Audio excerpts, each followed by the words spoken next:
ಅಧಿಕಾರಕ್ಕೆ ಬರೋ ಮುಂಚೆ ಕಾಂಗ್ರೆಸ್ ಹೇಳ್ತು ಪಂಚ ಗ್ಯಾರಂಟಿಗಳು ಜನರನ್ನ ಮೇಲೆತ್ತೋದಕ್ಕೆ. ಜನರ ಕೈಯಲ್ಲಿ ದುಡ್ಡಿಲ್ಲ, ಜೇಬಲ್ಲಿ ದುಡ್ಡಿಲ್ಲ, ನಾವು ಜೇಬಿಗೆ ಹಣ ಹಾಕ್ತೀವಿ, 5 ಗ್ಯಾರಂಟಿಗಳನ್ನು ಕೊಡ್ತೀವಿ ಅಂತ ಹೇಳ್ತು. ಈಗ ನೋಡಿದ್ರೆ ಆ ಗ್ಯಾರಂಟಿಗಾಗಿ ದಲಿತರ ಹಣಕ್ಕೆ ರಾಜ್ಯ ಸರ್ಕಾರ ಕತ್ತರಿ ಹಾಕ್ತಾ ಇದೆ. SC SP ಮತ್ತು TSP ಹಣಕ್ಕೆ ರಾಜ್ಯ ಸರ್ಕಾರ ಬ್ರೇಕ್ ಹಾಕಿದೆ. ಎಲ್ಲಿಂದ ತರ್ತೀರಿ ಅಂತ ಕೇಳಿದಾಗ ಹೇಳಿದ್ದೇನು, ನಮ್ಮ ಸರ್ಕಾರ ನಾವು ಎಲ್ಲಿಂದ ಬೇಕಾದ್ರೂ ತರ್ತೀವಿ ಅಂತ ಹೇಳಿದ್ರು. ಈಗ ನೋಡಿದ್ರೆ SC SP ಮತ್ತು TSP ಹಣಕ್ಕೆ ರಾಜ್ಯ ಸರ್ಕಾರ ಕನ್ನ ಹಾಕಿದೆ. ದಲಿತ ಕಲ್ಯಾಣ ಹಣವನ್ನ ಗ್ಯಾರಂಟಿಗೆ ಬಳಸಿದೆ ರಾಜ್ಯ ಸರ್ಕಾರ. ದಲಿತರ ಕಲ್ಯಾಣಕ್ಕೋಸ್ಕರ ಮೀಸಲಿಟ್ಟಿದ್ದಂತ ಹಣವನ್ನ ಗ್ಯಾರಂಟಿಗಳಿಗೆ ಬಳಕೆ ಮಾಡಿಕೊಳ್ತಾ ಇದೆ. ಎಷ್ಟು? ಬರೋಬ್ಬರಿ 14,282 ಕೋಟಿ ರೂಪಾಯಿ. 1-2 ಅಲ್ಲ, 14,282 ಕೋಟಿ ರೂಪಾಯಿ ಗ್ಯಾರಂಟಿ ಸ್ಕೀಮ್ಗೆ ಮೀಸಲಾಗಿದೆ. ಗೃಹಲಕ್ಷ್ಮಿ, ಗೃಹಜ್ಯೋತಿ, ಶಕ್ತಿ, ಯುವ ನಿಧಿ, ಅನ್ನಭಾಗ್ಯ ಈ ಯೋಜನೆಗಳಿಗೆ SC SP ಹಣದ ಬಳಕೆ ಆಗ್ತಾ ಇದೆ.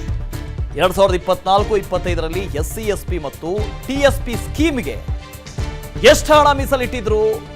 39,171 ಕೋಟಿ, ಹತ್ರ 40,000 ಕೋಟಿ.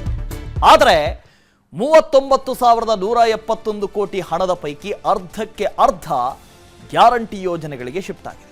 ನಮ್ಮದು ದಲಿತರ ಪರ ಸರ್ಕಾರ, ನಮ್ಮದು ನಿಶಕ್ತರ ಪರ ಸರ್ಕಾರ, ನಮ್ಮದು ದೀನ ದುರ್ಬಲರನ್ನ ಮೇಲೆತ್ತುವಂತಹ ಸರ್ಕಾರ. ಇಲ್ಲಿ ನೋಡಿದರೆ ಅದೇ ದಲಿತರಿಗೋಸ್ಕರ ಮೀಸಲಿಟ್ಟಂತ ಹಣವನ್ನ ಗ್ಯಾರಂಟಿಗಾಗಿ ಬಳಕೆ ಮಾಡಿಕೊಳ್ತಾ ಇದ್ದಾರೆ. Is it fair? ಏನು ಹೇಳುತ್ತು ಕಾಂಗ್ರೆಸ್ಸು? ಏನೋ ಹಣದುಬ್ಬರ, ಯೋ ಜನರ ಕೈಯಲ್ಲಿ ದುಡ್ಡಿಲ್ಲ, ಜನ ಸಾಯ್ತಾ ಇದ್ದಾರೆ, ಬೀದಿಯಲ್ಲಿ ಸಾಯ್ತಾ ಇದ್ದಾರೆ, ಬೆಲೆ ಏರಿಕೆ ಹೇಳಿದಂಥ ಸರ್ಕಾರ ಈಗ ತನ್ನ ಪಾಡಿಗೆ ತಾನು ಬೆಲೆ ಏರಿಕೆನೂ ಮಾಡ್ತಾ ಇದೆ, ದಲಿತರ ಹಣಕ್ಕೂ ಕತ್ತರಿ ಹಾಕ್ತಾ ಇದೆ. ದಲಿತರ ಹಣಕ್ಕೆ ಕತ್ತರಿ ಹಾಕಿದಂಥ ಸರ್ಕಾರದ ವಿರುದ್ಧ ವಿಪಕ್ಷಗಳು ಗರಂ ಆಗಿದ್ದಾವೆ. ಸರ್ಕಾರದ ನಡೆಯನ್ನು ಖಂಡಿಸಿ ಬೀದಿಗಿಳಿದು ಹೋರಾಟ ಮಾಡ್ತೀವಿ ಅಂತ ವಿಪಕ್ಷ ನಾಯಕರೇ ಹೇಳಿದ್ದಾರೆ. ಬೆಲೆ ಏರಿಕೆಯ ಬಳಿಕ ಈಗ ದಲಿತರ ಹಣದ ಮೇಲೆ ರಾಜ್ಯ ಸರ್ಕಾರ ಕಣ್ಣಿಟ್ಟಿದೆ. ಸರ್ಕಾರದ ನಡೆಯನ್ನು ಖಂಡಿಸಿ ಬೀದಿಗಿಳಿದು ಹೋರಾಟ ಮಾಡ್ತೀವಿ ಅಂತ ಬಿಜೆಪಿ ಹೇಳ್ತಾ ಇದೆ. ಒಂದ್ ಕಡೆಯಿಂದ ಬೆಲೆ ಏರಿಕೆ ಆಯಿತು, ಪೆಟ್ರೋಲ್ ಡೀಸೆಲ್ ಆಯಿತು, ಹಾಲಾಯಿತು, ಅಗತ್ಯ ವಸ್ತುಗಳಾಯಿತು. ಅದರ ಜೊತೆಗೆ ದಲಿತರ ಹಣದ ಮೇಲೂ ಕಣ್ಣಿಟ್ಟಿದೆ ಈ ಸರ್ಕಾರ. ಸಿದ್ದರಾಮಯ್ಯ ಸರ್ಕಾರಕ್ಕೆ ಸಂಕಷ್ಟ ಎದುರಾಗಿದೆ. ವಿಪಕ್ಷಗಳ ಕೈಗೆ ಹೊಸ ಬ್ರಹ್ಮಾಸ್ತ್ರ ಸಿಕ್ಕಿದೆ. ಲೋಕಸಭೆ ಚುನಾವಣೆ, ಆ ಚುನಾವಣೆಯ ಫಲಿತಾಂಶದವರೆಗೂ ಕೂಡ ರಾಜ್ಯ ಸರ್ಕಾರದ ವಿರುದ್ಧ ಮಾತನಾಡೋದಕ್ಕೆ ಅಂಥದ್ದೇನೂ ಇರಲಿಲ್ಲ. ಯಾಕೆ ಅಂದರೆ ಬೆಲೆ ಏರಿಕೆಯನ್ನು ಮಾಡಿರಲಿಲ್ಲ ರಾಜ್ಯ ಸರ್ಕಾರ. ಇನ್ನೇನು ಲೋಕಸಭೆ ಚುನಾವಣೆ ಬರುತ್ತೆ, ಅಲ್ಲಿವರೆಗೆ ಕಾಯೋಣ, ಆಮೇಲೆ ಏನಾದರೂ ನೋಡೋಣ ಅಂತ ಇತ್ತು. ಯಾವಾಗ ಲೋಕಸಭೆ ಚುನಾವಣೆಯ ಫಲಿತಾಂಶ ಬಂತೋ ಶುರುವಾಯಿತು ನೋಡಿ ಬೆಲೆ ಏರಿಕೆ. ಎಲ್ಲ ಬೆಲೆಗಳನ್ನು ಏರಿಸಲಾಯಿತು. ಪೆಟ್ರೋಲ್ ಆಯಿತು, ಡೀಸೆಲ್ ಆಯಿತು, ಸ್ಟ್ಯಾಂಪ್ ಡ್ಯೂಟಿ ಆಯಿತು, ಅಬಕಾರಿ ಆಯಿತು. ಇನ್ಯಾವುದು ಉಳ್ಕೊಂಡಿದೆ? ರಾಜ್ಯ ಸರ್ಕಾರದ ಸುಪರ್ದಿಯಲ್ಲಿರುವ ಎಲ್ಲ ಇಲಾಖೆಗಳಲ್ಲೂ ಕೂಡ ಬೆಲೆ ಏರಿಕೆ ಆಗಿದೆ. ಅದಕ್ಕೆ ಕಾರಣ ರಾಜ್ಯ ಸರ್ಕಾರ ಕೊಟ್ಟಿರುವ ಟಾರ್ಗೆಟ್. ಬರೋ ವರ್ಷ ಈ ಹೊತ್ತಿಗೆ ಈ ಇಲಾಖೆಗಳು ಇಷ್ಟಿಷ್ಟು ಹಣ ಸಂಗ್ರಹ ಮಾಡಬೇಕು. ತೆರಿಗೆ ಏರಿಕೆ ಮಾಡ್ತೀರಾ, ನಿಮಗೆ ಬಿಟ್ಟಿರೋ ವಿಷಯ, ನೀವು ಏನು ಬೇಕಾದ್ರೂ ಮಾಡ್ಕೊಳ್ಳಿ ಅಂತ ಹೇಳಿತ್ತು. ಅದರ ಜೊತೆಗೆ ಈಗ ದಲಿತರಿಗೋಸ್ಕರ ಮೀಸಲಿಟ್ಟಿದ್ದಂಥ ಹಣ, SC SP TSP ಯೋಜನೆ, ಈ ಯೋಜನೆಗಳಿಗೋಸ್ಕರ ಮೀಸಲಿಟ್ಟಂಥ ಹಣವನ್ನು ಈಗ ಗ್ಯಾರಂಟಿಗಳಿಗೋಸ್ಕರ ಉಪಯೋಗ ಮಾಡ್ತಾ ಇದ್ದಾರೆ. ನೋಡಿ, ಗ್ಯಾರಂಟಿಗಳಿಗೆ ದಲಿತರ ಹಣವನ್ನು ಉಪಯೋಗ ಮಾಡ್ತಾ ಇದ್ದಾರೆ. SC SP ಮತ್ತು TSP ಒಟ್ಟು ಅನುದಾನ ಮೀಸಲಿಟ್ಟಿದ್ದೆಷ್ಟು? 39,171 ಕೋಟಿ.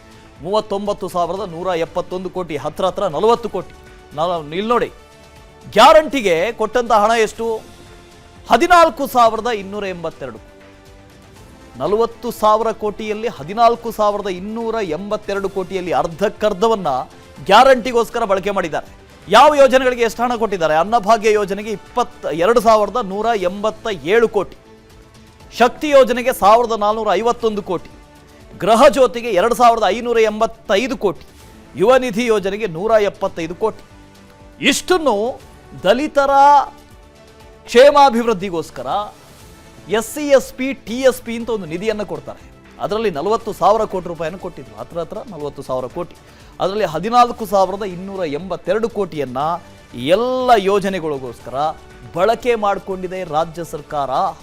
ಹಾಗಾದ್ರೆ ದಲಿತರಿಗೆ ಮಾಡ್ತಾ ಇರುವಂಥ ನ್ಯಾಯ ಇದೇನಾ? ರಾಜ್ಯದಲ್ಲಿರುವ SC ST ಸಮುದಾಯಕ್ಕೆ ನೀವು ಮಾಡ್ತಾ ಇರೋ ನ್ಯಾಯ ಇದೇನಾ? ಪ್ರಶ್ನೆ ಮಾಡೋಕಬೇಡ. ಅದು ಅತ್ಯಂತ ದೊಡ್ಡ ವೋಟ್ ಬ್ಯಾಂಕ್ ಕಾಂಗ್ರೆಸ್ನದ್ದು. ಅಹಿಂದ ಸಮುದಾಯ ಬ್ರದರ್ಸ್ ಅಂತ ಕರೀತಾರೆ ಅಲ್ಪಸಂಖ್ಯಾತರನ್ನು. ಡಿ ಕೆ ಶಿವಕುಮಾರ್ ಈ ದೇಶದ ಆಸ್ತಿಯಲ್ಲಿ ನಿಮಗೂ ಪಾಲಿದೆ ಅಂತ ಹೇಳ್ತಾರೆ, ಸಮಾನ ಪಾಲಿದೆ ಅಂತ ಹೇಳ್ತಾರೆ. ಆದರೆ ಹಿಂದುಳಿದ ವರ್ಗ, ದಲಿತರು ಅವರಿಗೋಸ್ಕರ ಮೀಸಲಿಟ್ಟಿದ್ದಂಥ ಈ ಅನುದಾನಕ್ಕೆ ಕತ್ತರಿ ಹಾಕಿದ್ದಾರೆ. ಏನ್ ನ್ಯಾಯ ಸ್ವಾಮಿ ಇದು? ಎಲ್ಲಿಂದ ನ್ಯಾಯ ಇದು? ಯಾವ ಕಡೆಯಿಂದ ನ್ಯಾಯ ಇದು? ಮತ್ತೆ ಯಾವ ಗ್ಯಾರಂಟಿ ಕೊಟ್ರಿ ನೀವು? ಈ ಗ್ಯಾರಂಟಿಯಲ್ಲಿ ದಲಿತರು ಮಾತ್ರ ಇದ್ದಾರ? ಹಾಗಾದ್ರೆ ಈ 14,000 ಚಿಲ್ಲರೆಷ್ಟು ತಗೊಂಡ್ರಲ್ಲ, ಈಗ ನಿಮ್ಮ ವಾದ ಏನಾಗಿರುತ್ತೆ? ಅಲ್ಲೂ ದಲಿತರು ಇಲ್ವಾ? ಈಗ ಗ್ಯಾರಂಟಿ ಯೋಜನೆಗಳು ದಲಿತರಿಗೆ ತಲುಪ್ತಾ ಇಲ್ವಾ? ಅದಕ್ಕೋಸ್ಕರ ನಾವು ತಗೊಂಡ್ವಿ ಅಂತ ನಿಮ್ಮ ವಾದ ಇದ್ರೂ ಕೂಡ ಅಲ್ಲಿ ಫಲಾನುಭವಿಗಳೆಲ್ಲರೂ ದಲಿತರೇನಾ? ಬೇರೆ ಯಾರೂ ಇಲ್ವಾ? ಮೇಲ್ಜಾತಿಯವರಿಲ್ವಾ? ಹಿಂದುಳಿದ ವರ್ಗದವರಿಲ್ವಾ? ಮತ್ತು ಹೇಗೆ ದಲಿತರಿಗೋಸ್ಕರ ಮೀಸಲಿಟ್ಟಂತ ಅನುದಾನವನ್ನು ನೀವು ಪಡ್ಕೊಂಡ್ರಿ? ಗ್ಯಾರಂಟಿಯ ಹೊರೆಯನ್ನು ಇಳಿಸೋದಕ್ಕೆ ನಿರಂತರ ಬೆಲೆ ಏರಿಕೆ ಆಗ್ತಾ ಇದೆ. ಬೊಕ್ಕಸ ತುಂಬಿಸೋದಕ್ಕೆ ಬೆಲೆ ಏರಿಕೆ ನಿಶ್ಚಿತ, ಹೊರೆ ಖಚಿತ. ರಾಜ್ಯದ ಜನರಿಗೆ ನಿರಂತರವಾಗಿ ಬೆಲೆ ಏರಿಕೆಯೇ ಗ್ಯಾರಂಟಿ ಆಗಿದೆ. ಬೇರೆ ಯಾವುದೂ ಖಚಿತ ಇಲ್ಲ, ಬೆಲೆ ಏರಿಕೆ ಮಾತ್ರ ಖಚಿತ. ಗ್ಯಾರಂಟಿನೂ ಒಂದಷ್ಟು ಜನಕ್ಕೆ ಬರ್ತಾ ಇದೆ, ಒಂದಷ್ಟು ಜನಕ್ಕೆ ಬರ್ತಾ ಇಲ್ಲ. ಪೆಟ್ರೋಲು ಡೀಸೆಲ್ ಬೆಲೆ ಏರಿಕೆ ಆಯಿತು, ಮದ್ಯದ ಬೆಲೆ ಏರಿಕೆ ಆಯಿತು, ಹಾಲಿನ ದರ ಏರಿಕೆ ಆಯಿತು. ರಾಜ್ಯ ಸರ್ಕಾರದಿಂದ ಗ್ರಾಹಕರಿಗೆ ಶಾಕ್ ಮೇಲೆ ಶಾಕ್. ಗ್ರಾಹಕರ ಜೇಬಿಗೆ ಕತ್ತರಿ ಹಾಕಿದಂತ ರಾಜ್ಯ ಸರ್ಕಾರ.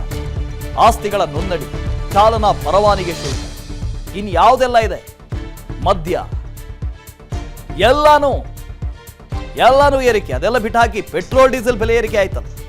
ಪೆಟ್ರೋಲ್ ಡೀಸೆಲ್ನ ಮೇಲೆ ಬೆಲೆ ಏರಿಕೆ ಮಾಡಿದ್ರೆ ಅಗತ್ಯ ವಸ್ತುಗಳ ಬೆಲೆ ಏರ್ತು ಅಂತ ಲೆಕ್ಕ. ಅದೊಂದು ರೀತಿ ನಮ್ಮ ದೇಹದಲ್ಲಿ ರಕ್ತ ಹೇಗಿದೆಯೋ ಆ ಥರ ಪೆಟ್ರೋಲು ಡೀಸೆಲ್ಲು. ಎಲ್ಲ ಟ್ರಾನ್ಸ್ಪೋರ್ಟ್ ಕಾಸ್ಟ್ ಜಾಸ್ತಿ ಆಗ್ತಾ ಹೋಗುತ್ತೆ, ಅಗತ್ಯ ವಸ್ತುಗಳ ಬೆಲೆ ಏರಿಕೆ ಆಗ್ತಾ ಹೋಗುತ್ತೆ. ಹೋಗಿ ತರಕಾರಿ ತಗೊಳ್ಳಿ, ಇವತ್ತು ಟೊಮೆಟೊ ತಗೊಳ್ಳಿ, ಆಲೂಗಡ್ಡೆ ತಗೊಳ್ಳಿ, ಎಷ್ಟು ಹೇಳ್ತಾರೆ ಕೇಳಿ. ಯಾಕೆ ಅಂತ ಕೇಳಿ, ಸ್ವಾಮಿ ಪೆಟ್ರೋಲ್ ಡೀಸೆಲ್ ಬೆಲೆ ಜಾಸ್ತಿ ಆಗಿದೆ ಸ್ವಾಮಿ ಅಂತಾರೆ. ಹೋಟೆಲ್ಗೆ ಹೋಗಿ ಕಾಫಿ ಕುಡೀರಿ, 2 ರೂಪಾಯಿ ಏರಿಸಿದ್ದಾರೆ ಕಾಫಿಗೆ. ಯಾಕಪ್ಪ ಸರ್ಕಾರ ಕಾಫಿ ಟೀಗೆಲ್ಲ ಬೆಲೆ ಏರಿಕೆ ಮಾಡಬಾರ್ದು, ಹೋಟೆಲ್ನಲ್ಲಿ ಯಥಾಸ್ಥಿತಿ ಅಂತ ಹೇಳಿದ್ರಲ್ಲ ಅಂತಂದರೆ, ಹಾಲಿನ ಬೆಲೆ ಏರಿಕೆ ಆಗಿದೆ, 2 ರೂಪಾಯಿ ಹೆಚ್ಚು ಮಾಡಿದ್ದಾರೆ, ನಮಗೆ ಲಾಸ್ ಆಗ್ತಾ ಇದೆ, ನಷ್ಟ ಆಗ್ತಾ ಇದೆ, ಏನು ಮಾಡಬೇಕು ಅಂತ ಕೇಳ್ತಾರೆ. ಎಲ್ಲಿ ಉತ್ತರ ಕೊಡ್ತೀರಿ ನೀವು? ಅದರ ಅರ್ಥ ಬೇರೆ ಸರ್ಕಾರದಲ್ಲಿ ಬೆಲೆ ಏರಿಕೆ ಆಗಿಲ್ಲ ಅಂತಲ್ಲ, ಆದರೆ ನೀವು ಅದನ್ನು ವಿರೋಧ ಮಾಡ್ಕೊಂಡ್ಬಂದವರು ಇವತ್ತು ಏನು ಮಾಡ್ತಿದ್ರಿ ನೀವು? ಹಾಗಾದ್ರೆ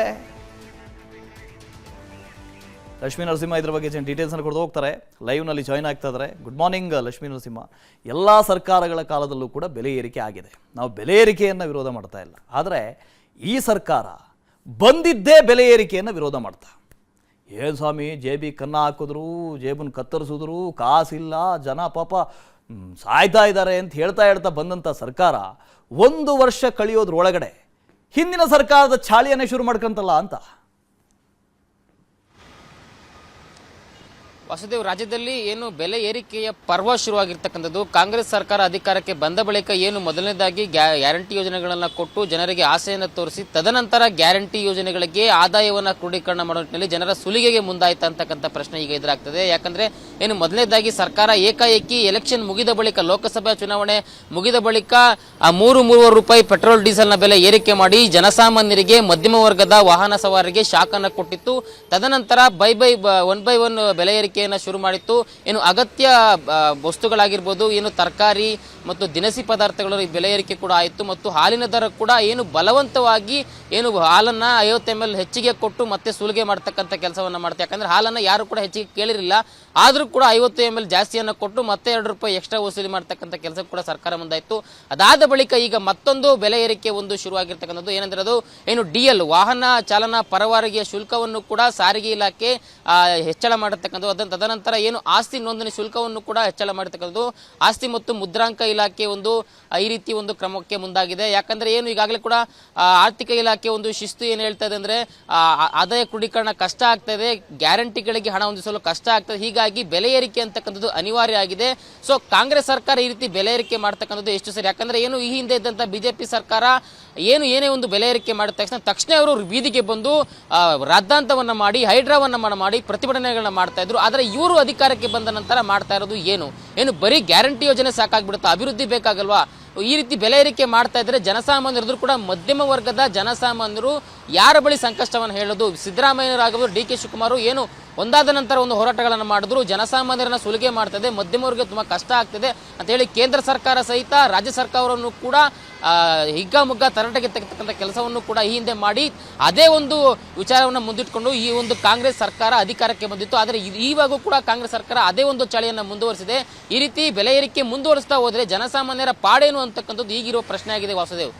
ಓಕೆ, ಥ್ಯಾಂಕ್ ಯು ಲಕ್ಷ್ಮಿ. ನೋಡಿ, ರಾಜ್ಯ ಸರ್ಕಾರದ ಸುಪರ್ದಿಯಲ್ಲಿರೋದು ಎಲ್ಲಿ? ಒಂದು ಕಡೆ ಈ ಅಬಕಾರಿ ಸುಪರ್ದಿಯಲ್ಲಿದೆ, ಸ್ಟ್ಯಾಂಪ್ ಆ್ಯಂಡ್ ಡ್ಯೂಟೀಸ್ ಇದೆ, ಈ ವಾಹನ ತೆರಿಗೆಯನ್ನು ಹೆಚ್ಚು ಮಾಡ್ಬೋದು, ಇದೆಲ್ಲ ಮಾಡಾಯಿತು. ವಿದ್ಯುತ್ ದರ ಇದೆ, ಮುದ್ರಾಂಕ ನೋಂದಣಿಯ ಶುಲ್ಕ ಇದೆ. ಅಂದರೆ ನೀವು ಎಲ್ಲಾದರೂ ಆಸ್ತಿಯನ್ನು ನೋಂದಣಿ ಮಾಡ್ಕೊಳಕ್ಕೆ ಹೋದರೆ, ಹೊಸದಾಗಿ ಪರ್ಚೇಸ್ ಮಾಡಿದ್ರೆ ಅಲ್ಲಿ ರಿಜಿಸ್ಟ್ರೇಷನ್ ಫೀಸ್ ಇದೆಯಲ್ಲ, ಅದು ಕೂಡ ಹೆಚ್ಚಾಗಿದೆ. ಹೊಸ ವಾಹನವನ್ನು ಖರೀದಿ ಮಾಡಿದ್ರೆ ಅದಕ್ಕೆ ನೋಂದಣಿ ಶುಲ್ಕ ಇದೆ, ಅದನ್ನು ಹೆಚ್ಚು ಮಾಡಿದ್ದಾರೆ. ವಾಹನ ತರಬೇತಿ ಕೊಡಬೇಕು, ಅದಕ್ಕೆ ದರ ಏರಿಕೆ ಆಗಿದೆ. ಪೆಟ್ರೋಲು ಡೀಸೆಲು 2 ರೂಪಾಯಿ 3 ರೂಪಾಯಿ ಏರಿಕೆ. ಸರ್ಕಾರ ಹೇಳಿದ್ದೇನು ಈ ಹಿಂದೆ ಅಧಿಕಾರಕ್ಕೆ ಬರೋ ಮುಂಚೆ? ಏನು ಜೇಬು ಕತ್ರಿ ಹಾಕಿದ್ರು, ಗುದ್ಲಿ ಹಾಕಿದ್ರು, ಏನೆಲ್ಲ ಇದೆ ಎಲ್ಲ ಅಸ್ತ್ರಗಳ ತಗೊಬಂದು. ಅದು ಇವಾಗ ನೋಡಿದ್ರೆ ಅದೇ ಚಾಳಿ. ಮತ್ತು ನಿಮ್ಮನ್ನು ಯಾಕೆ ಆಯ್ಕೆ ಮಾಡಬೇಕಾಗಿತ್ತು? ಯಾವ ಖುಷಿಗೋಸ್ಕರ ಆಯ್ಕೆ ಮಾಡಬೇಕಾಗಿತ್ತು? 5 ಗ್ಯಾರಂಟಿಗಳಿಗೋಸ್ಕರನಾ? ಎಲ್ಲಿಂದ ಕೊಟ್ರಪ್ಪ? ಎಲ್ಲಿಂದ ಕೊಟ್ರಿ? ಡಿ ಕೆ ಶಿವಕುಮಾರ್ ಅವರ ಆಸ್ತಿ ಕರಗ್ತಾ? ಅಥವಾ ಯಾರಾದರೂ ಸಚಿವರಿದಾರಲ್ಲ ಅವರ ಆಸ್ತಿ ಕರಗ್ತಾ? ನಮ್ಮ ತೆರಿಗೆ ಹಣದಿಂದ ಕೊಟ್ಟಿರೋದು. It is nothing but bribe. ನೋಡಿ, ಇಂಥದ್ದೆಲ್ಲ ಮಾಡ್ತಾ, ಬೆಲೆ ಏರಿಕೆ ಮಾಡ್ತಾ ಮತ್ತೆ ಮತ್ತೆ ಜನರ ಮೇಲೆ ಹೊರೆ ಹಾಕ್ತಾ ಇದ್ದೀರಲ್ವಾ? ಮತ್ತೆ ಹೇಳ್ತೀರಿ ನಮ್ಮ ಗ್ಯಾರಂಟಿ ಸರ್ಕಾರ. ಏನು ಗ್ಯಾರಂಟಿ ಸರ್ಕಾರ? ಅನುಕ್ಷಣದ ಸುದ್ದಿಗಳಿಗಾಗಿ ವಿಸ್ತಾರ ನ್ಯೂಸ್ ಯೂಟ್ಯೂಬ್ ಚಾನೆಲ್ ಸಬ್ಸ್ಕ್ರೈಬ್ ಮಾಡಿ. ಹೊಸ ಸುದ್ದಿಗಳ ನೋಟಿಫಿಕೇಶನ್ಗಾಗಿ ಬೆಲ್ ಐಕಾನ್ ಕ್ಲಿಕ್ ಮಾಡಿ. ಲೇಟೆಸ್ಟ್ ಅಪ್ಡೇಟ್ಸ್ಗಾಗಿ www.vistaranews.com ವೆಬ್ಸೈಟ್ಗೆ ವಿಸಿಟ್ ಮಾಡಿ. ಅಂಗೈಯಲ್ಲೇ ಜಗತ್ತಿನ ಸುದ್ದಿ ತಿಳಿಯಲು ವಿಸ್ತಾರ ನ್ಯೂಸ್ ಕನ್ನಡ ಆಪ್ ಡೌನ್ಲೋಡ್ ಮಾಡಿ.